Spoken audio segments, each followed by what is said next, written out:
Hello, hello, hello, hello. So yun guys, just a piece of advice. Kung meron bumati sa inyo, kunyari birthday nyo, ganyan. Tapos may bumati sa inyo, mag-thank you naman kayo. Unethical naman yun kung hindi kayo magpapasalamat, diba? Kahit ayaw nyo, kahit pakitang tao, mag-thank you naman kayo as a gratitude. Napaka-ungrateful naman natin nun, diba? And binibless niya tayo. It's a blessing. Binati niya tayo. Kung masama loob niya, babati ba yan? Hindi. Mag-isip. Hindi yan babati kung may masama siya ng loob sa'yo. Not unless ikaw, merong hindi magandang, what do you call that? Hindi magandang impression dun sa bumati sa'yo dahil sa mga kwento-kwento. Kwento lang yan.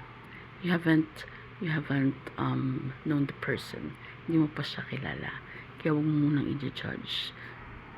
Again, hindi kasi Alvin. Charot. Ayun. Huwag tayong magpadala sa pagmamanipulate ng mga narcissistic na tao.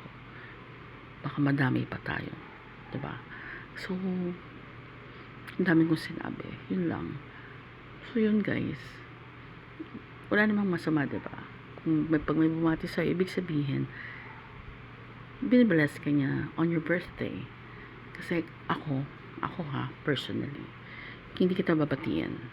Especially kung hindi tayo close. At kung meron akong grudge sa'yo. Kung babatiin mo ako, tapos masama loob ko. Okay? So, thank you pa rin ako. Okay, thank you.